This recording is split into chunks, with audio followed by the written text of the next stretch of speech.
Do you remember being scared by Herobrine as a kid? I do, so today I'm making my nightmares come true by surviving with the From the Fog mod. Day 1 I spawned with shaders on. I quickly turned them off because my PC started sounding like a jet engine.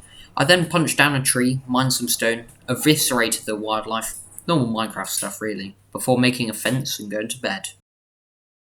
Day 2 was spent mostly preparing the ground for the magnificent house yet to come. I entombed some chickens in my fence too before crafting some sweet iron tools. Day 3 I spent mining. I'll let you see how that turned out.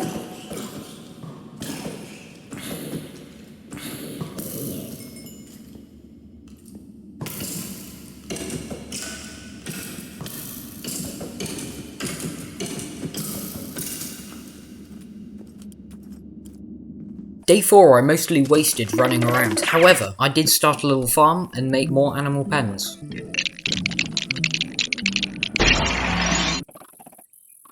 Day 5 was spent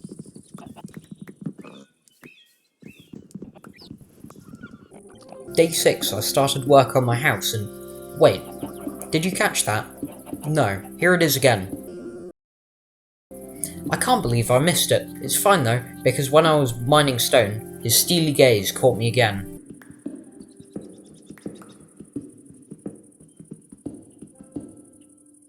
On a side note, some hooligans showed up to my new house, and let's say I sorted them out. Day 7 I was being hunted by animals. It wasn't very nice of them, so I took away their rights. I also started work on the second story of my magnificent mansion. Day 8, nothing much, I just finished the second floor of my house.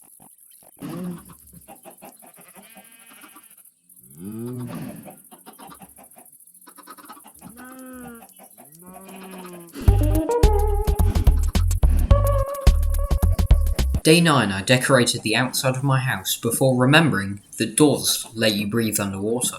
I usually play on bedrock, so this was a revelation to me. Day 10 was spent roofing, and it's crap.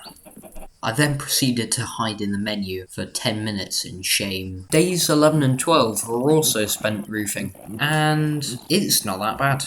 I also completed the first harvest of my farm while being harassed by Herobrine the entire time. So much even that I got scared and left the game. When I returned on day 13, I meant business. I was chopping trees, cooking chops, shearing sheep, you name it. I also made a mistake that confused me for days and also almost made me quit this video for good.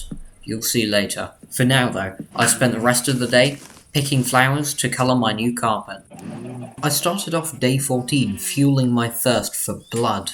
Blood red poppies, that is. I also let there be light into my bedroom as it was looking kind of dark, before enlarging the animal pens for all the breeding I was gonna do. I mean, the animals, they were gonna do the breeding, not me. I upped the size of my farm as it was average, before moving my bed into my bedroom.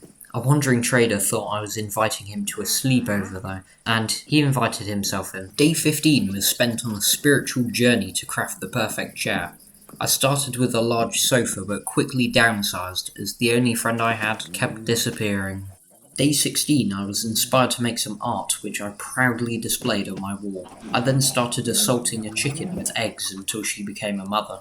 I tried to go to sleep, but I just couldn't shake off what I'd done, so I cowered in my house until the next day. Half of day 17 was trying to win the approval of the llama next door. I wooed her with hay bales and subsequently got to riding her.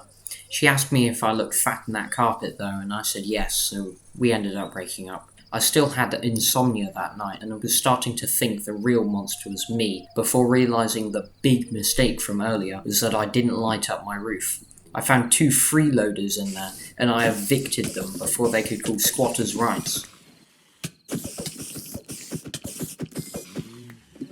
Day 18 wasn't as eventful though. I wanted to craft a gun, but I couldn't afford a firearms license, so I settled for a bow instead. I then moved my stuff inside. It was quite tough, but all I had to do was defy the laws of physics. Day 19, I got revenge on my camel by pelting her with eggs.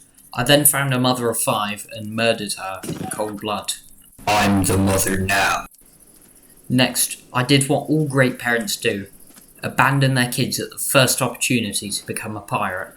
I sailed the 7 seas until I found a village, which I plundered until day 20, when I trekked back home, finding a massive pool of cheese. I wasn't hungry though, so I continued my journey, and found myself back home, going to sleep for the last time.